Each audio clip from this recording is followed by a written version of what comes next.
Will study that there are genetic disorders, और genetic disorders अगर किसी की फैमिली के अंदर है तो मालूम है कि भाई जीन्स अगर आप माँ बाप के खराब है तो बच्चे में भी खराब ही जाएंगे, तो दैट इज एक्सपेक्टेड। तो वहाँ एक और प्रैक्टिस होती है जिसको हम कहते हैं, जिससे हम पता कर लेते हैं कि भाई क्या परसेंटेज रहेगी इस बीमारी के अगले जनरेशन में जाने के। ठीक है, तो जब हमको ये पता हो कि भैया the chances of this disease to pass to the next generation is this much 70% है या 50% है या 10% है या 90% है, तो ऐसे लोगों को एडवाइस दी जाती है कि वो अपने बच्चे जैसे कंसीव करें तो इमीडिएटली उसका एम्नियोसेंटेसिस करा ले, ये पता करने के लिए कि whether that child is coming into, से फॉर एग्जांपल 10% चांस ही बताया तो one can not be very safe नहीं कि हमारा बच्चा जो है वो 10% के बाद वाला 90% में फॉल कर रहा है। हो सकता है कि वो जो चाइल्ड जो कंसीव हुआ है वो 10% में ही फॉल कर रहा हो, तो every such couple had to get their foetus karyotyping done. ठीक है, वो जरूरी है, इट इज इम्पोर्टेंट पार्ट। बोलो नितिन। तो ये तो पॉज हो गया। हाँ, तो मैं कह रहा था दैट वो ऐसे केस के अंदर इम्यूनोसेंटेसिस जो है एक वरदान है, बट लोगों ने उसका मिसयूज करना शुरू कर दिया। उन्होंने कहा कि भैया यही चलो, मतलब तो जो जो ऐसे लेबोरेटरीज हैं, they are very high tech laboratory, naturally ऐसे लेबोरेटरी के अंदर कोई भी टेस्ट कराएंगे तो वैसे ही महंगा होता है। और इस नाम से अगर कोई टेस्ट कराएगा कि भाई the going to be born child is whether it is going to be a male or a female, तो वो उससे मनमाना पैसा वसूल लेते हैं कि हाँ भाई ये टेस्ट में जो है आपको 20,000 रुपये लगेंगे, 40,000 रुपये लगेंगे। और जब ये बात ऑल द मोर जब छुपे वाली हो गई तो और भी ज्यादा पैसे लें। तो ऐसा नहीं है कि आप जो है सोच रहे हो कि भैया ये इस पे बैन हो गया तो आप बिल्कुल भी नहीं, करने वाले अभी भी कर रहे हैं। कईयों के लाइसेंस जब्त हुए हैं, खुद कोटा में कई सारे डॉक्टर्स ऐसे हैं जिनके लाइसेंस बंद जब्त हुए हैं, उनकी उनकी डिग्री भी ले ली गई है। ठीक है, तो ऐसे केसेस हैं। तो क्या है ना, मतलब लोगों को इलीगल काम करने में मजा आता है, व्हाट इज नॉट लीगल ऐसा। तो हमारे देश में तो ये क्या है, पैदाइशी है ना, हम माँ बाप भी सिखाते हैं सीधे, मम्मी घर पे ही होगी ये बोलेंगे अरे फोन आया तो बोलते यार नहीं है, है? तो this is something wrong, it is, हम अपने बच्चों को ही बचपन से सिखा देते हैं, बच्चों को बचपन से सिखा देते हैं तेरे को तो मैं ये बनाऊंगा खूब, फिर तो जो है मतलब ये लगा extra income, source of extra income. तो हम बच्चों को शुरू से ये गोल्डन स्पून वाली बातें और उसको भ्रष्टाचार वाली बातें सिखा देते हैं, तो हम कैसे अपेक्षा कर सकते हैं कि वो हमेशा सच सही होगा। तो डॉक्टर बन गए हैं, है ना, तो उन्होंने इस तरह की प्रैक्टिस शुरू कर दी। तो एमटीपी का, एमनियोसेंटेसिस का एक मिसयूज हम यहाँ पे देखें, frequently if the fetus is found to be female it is followed by MTP and it is totally against what is legal, and such practices should be avoided because these are dangerous both for the young mother and the fetus. ठीक है, effective counseling on the need of avoiding unprotected coitus, क्योंकि एक कारण हमने क्या बताया था कि भैया वो कपल जो है उन्होंने कोई कोई मेथड ही यूज नहीं करा, है ना, तो उनको बताओ भैया पहले से कि आप ये जो काउंटिंग करके चल रहे हैं ये 70% सिक्योरिटी दे सकता है ना, 30% के अंदर भी आ सकते हैं आप किसी दिन। तो इसलिए इट इज बेटर कि start using some sort of contraceptive, तो then there will be no need of MTP. ठीक है, तो ये है ना। और चलिए बाकी तो सब ठीक ही है, आगे क्या लिखा है, risk factor involve in the illegal abortion, that is well as well as protect providing more health care facilities that could reverse the mentioned unhealthy trend। ठीक है, तो ये सब जो है हमने जो पढ़े हैं वो एमटीपी हमने पढ़ा है कि मतलब it's a termination method but it should not be consider as a population control method.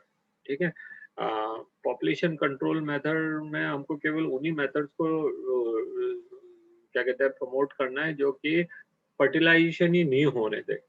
Once fertilisation is done और उसके बाद कोई उसको टर्मिनेट कराता है तो ये सही नहीं है। और हमने एक इश्यू, एक लाइन मैंने शायद कहीं मेंशन नहीं करी है कि हमारा ये कहीं तो रह गई वो लाइन, ये हाँ, MTP is not being debated, ये तो है ही, ये वाली लाइन मैंने शायद बोली नहीं।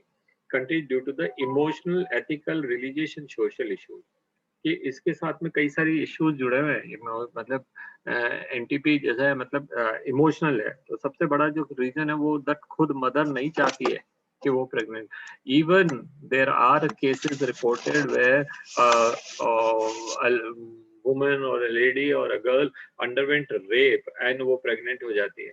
फिर उससे बोले कि भई इसको अबॉर्ट करा लो, वो she may not be interested because it it it it's having that much of emotional attachment. वो एक मदर की अनुभूति देता है, तो वो कैसे उसको टर्मिनेट करा सकता है? ठीक है? एथिकली मतलब नियम से भी ये गलत है, इंसानियत से भी गलत है, ठीक है? और रिलीजन तो कोई इसकी अलाउ करेगा ही नहीं। सारे रिलीजन कहते हैं कि भैया भगवान के हाथ में ही है जान लेना और जान देना, और हमारा कोई हक नहीं पड़ता है कि हम किसी की जान ले लें या जो, ठीक है? और जो चौथा है वो सोशल इश्यू। सबसे बड़ा सोशल स्टिग्मा हमारे घरों में काम करने वाली बाइयाँ होती हैं। यहाँ से वहाँ खबर पहुँचा दी, तो मैडम तो 2 दिनों से बीमार है, वो फलाने डॉक्टर के पास जाती थी, मेरे को तो लगता है वो ये करा के आएँगी। बस फिर वो वहाँ से दोस्तों आगे जब, ठीक है? तो सोशल स्टिग्मा इसके साथ में जुड़ा हुआ है, इमोशनल अटैचमेंट इसके साथ जुड़ा है, वो इसके साथ रूल्स रेगुलेशन है, ह्यूमैनिटी जुड़ी हुई है, रिलीजन जुड़ा हुआ है, that is why it is not a very easy decision for someone to take up, ठीक है? That is why number of countries are not allowing it, those though it can be allowed. India ने allow कर दिया, पता नहीं कैसे allow किया है, वो भी 1971 में, ठीक है? तो जो भी है कैसे भी हुआ हो गया। नाउ हम पढ़ेंगे लास्ट, मतलब another issue that is STDs. STDs के बारे में आप पहले पढ़ चुके हैं क्लास 10th में, ठीक है? Sexually transmitting diseases, they are also known as RTI, that is reproductive tract infection. They are also known as venereal diseases. तो एक ही बीमारी के अलग अलग नाम, मतलब एक ही ग्रुप ऑफ डिजीज के अलग अलग नाम है, ठीक है? इनको पहले वेनेरल डिजीज कहा जाता था, है ना? In the very ancient time इनको वेनेरल डिजीज कहा जाता था।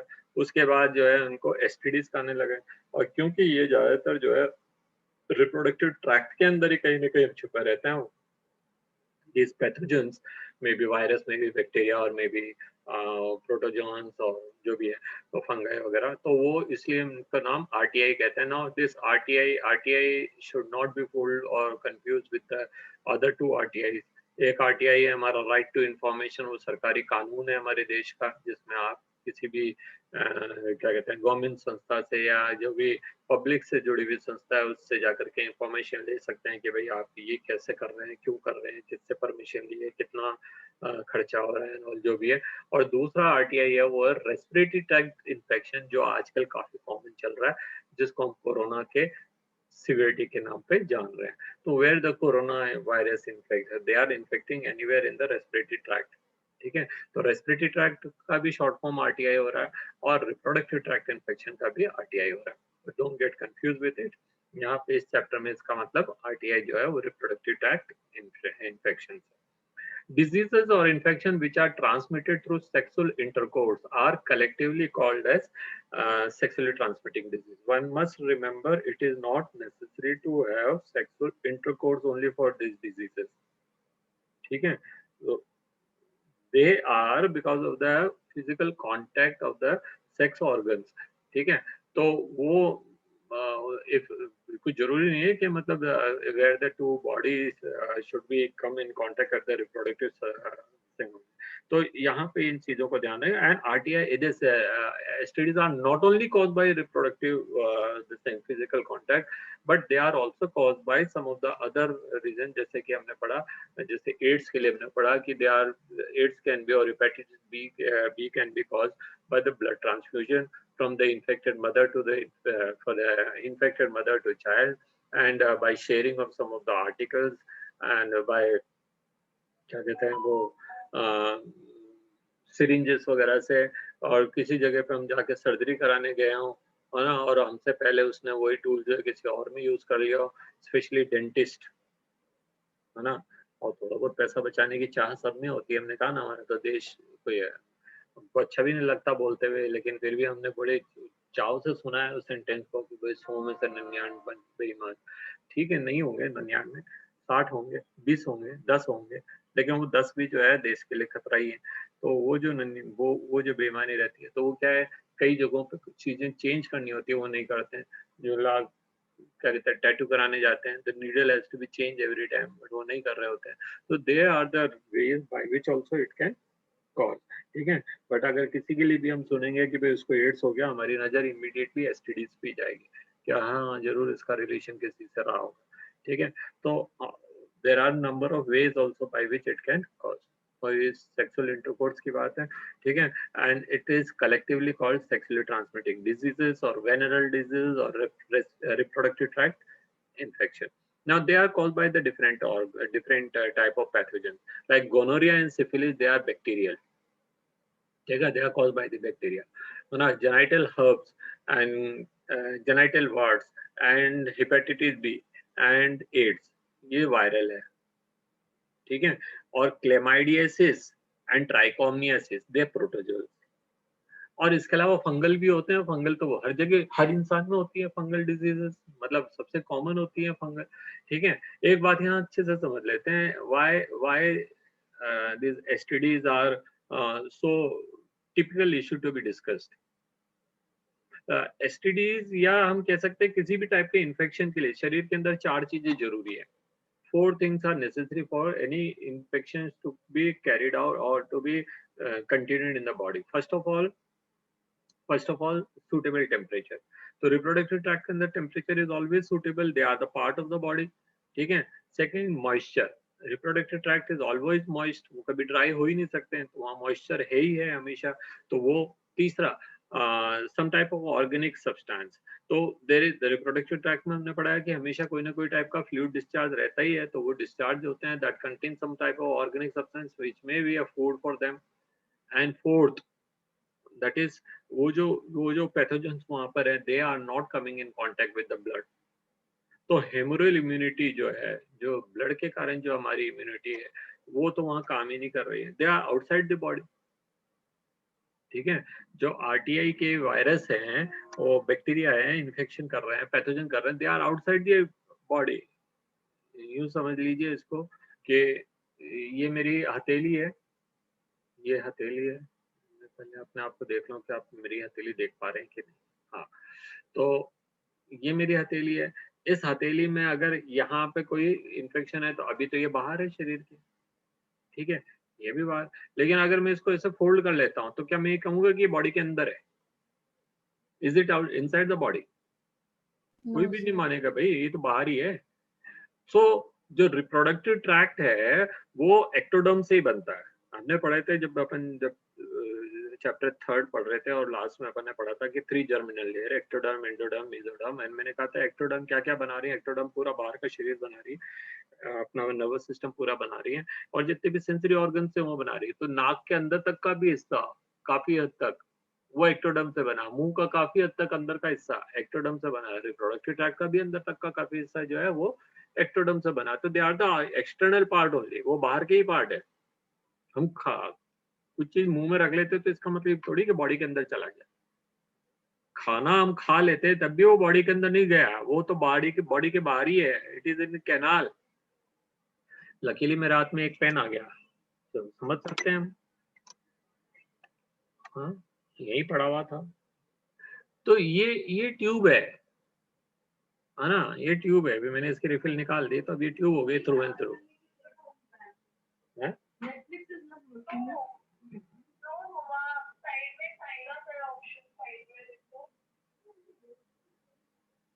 फिर तुमको बोल तो रखा है मेरी क्लास में, ठीक है? तो अभी यहाँ पे क्या है कि ये ट्यूब जो है, अगर मैं यहाँ से रिफिल डालता हूँ और वो रिफिल यहाँ से बाहर निकल जाती है, तो how can you say it is a part, the refill is gone inside the pen, it is in the barrel inside the pen. अगर मैं बोलता हूँ, तो ये जो प्लास्टिक का हिस्सा है उसके अंदर घुस जाए। अगर कोई ट्रेन जो है किसी सुरंग के अंदर जाती है और दूसरे द्वार से बाहर निकल जाती है, तो हम कह सकते हैं कि ट्रेन पहाड़ के अंदर घुस गई। तो वो बेवकूफी होगा जो ये बोलेगा, वो ये कहेगा साहब it is gone into tunnel, बाहर आ जाएगी उधर से, ठीक है? तो ये थ्रू एंड थ्रू डक्ट्स हैं, ओपनिंग्स हैं, ठीक है? तो इसके जो ये वाले जो हिस्से हैं वो एक्टोडर्मल हिस्से हैं, तो एक्टोडर्म में ही है वो, और वहां ब्लड नहीं पहुंच रहा है, और ब्लड नहीं पहुंच रहा है तो क्या होगा, वहां पे जो है कोई भी टाइप का इन्फेक्शन है तो वो क्योर नहीं होते हैं बड़ी आसानी से। उसको क्योर करने के लिए हमको एक्सटर्नल मीडिया यूज करने पड़ेंगे, we'll have to use medicine which are reaching to those regions diffuse होकर के, ठीक है। तो वहाँ हमारी जो ह्यूमरल इम्यूनिटी है, जिनके बारे में हम 5th चैप्टर में पढ़ेंगे, नहीं 6th 7th 8th चैप्टर में पढ़ेंगे, है ना। तो वहाँ हम पढ़ेंगे कि भैया वो जो इम्यूनिटी है वो काम नहीं कर पा रही, and that is why once these infection are क्या कहते हैं cause, they will real time enjoy there, है ना। वो इन्फेक्शंस को वहाँ पे पूरा पूरा क्या कहते हैं फैलने का और वहाँ पे रहने का और कंटिन्यू करने का, and that is why these infections are requiring treatment which goes for longer time. Okay, तो ऐसा तो नहीं कह रहे हैं हम कि मतलब most of these diseases are curable, but उनके लिए वेट करना पड़ेगा, पूरा ट्रीटमेंट लेना पड़ेगा, ठीक है। तो ये चीजें हम ध्यान रखें कि एसटीडी जो है ना, कैटेगरीज मैंने बता दिया आपको, है ना, कौन सा किस किस से हो रहा है ना। HIV leading to the AIDS are some of the common STD. Now, among these, HIV is the most dangerous and which will be studied in detail in chapter 8 जब हम ह्यूमन हेल्थ वाला चैप्टर पढ़ेंगे। अब hepatitis B and HIV जो है ये viral हैं, और ये एक बार होने के बाद जाती नहीं है शरीर से। देखिए, वायरल डिजीज दो तरह की होती हैं, कुछ आती हैं थोड़े दिन तबाही मचाती हैं फिर चली जाती हैं, जिसमें हमने चिकन पॉक्स पढ़ा, हमने मीजल्स पढ़ा, हमने क्या कहते हैं कंजक्टिवाइटिस पढ़ा, आंखों में जो हो रही होती है ना। इन्फ्लुएंजा पढ़ा, common cold and cough, rhino disease से हो रहा है ना। और तो ये बीमारियां आती हैं चली जाती हैं। खुद कोरोना कौन सा जिंदगी के लिए हमारे में क्या बोलते हैं डॉक्टर, 14 दिन के लिए आराम कर लो, 14 दिन चली जाएगी साहब अपने आप से, ठीक है। Take rest for 14 days. लेकिन ये हेपेटाइटिस बी और HIV वाले जाते ही नहीं है, एक बार आया परमानेंट डेरा डाल लेते हैं बॉडी के अंदर, ठीक है। और एक और है जेनाइटल वार्ड, तो इनका कोई क्योर नहीं है, ठीक है ना। हम क्या कर सकते हैं, prevention is better than treatment, है ना। तो वही करेंगे। तो हम नेक्स्ट क्लास में पढ़ते हैं इसको, है ना। अब क्योंकि अभी मैं भी शुरू करूंगा तो वो चलता जाएगा आगे तक। तो let us start in the next class and STDs पूरे कर लेंगे, इनफर्टिलिटी को फिर फर्दर नेक्स्ट क्लास में पढ़ेंगे। Okay children, good day, enjoy your day. Thank you, sir. Welcome.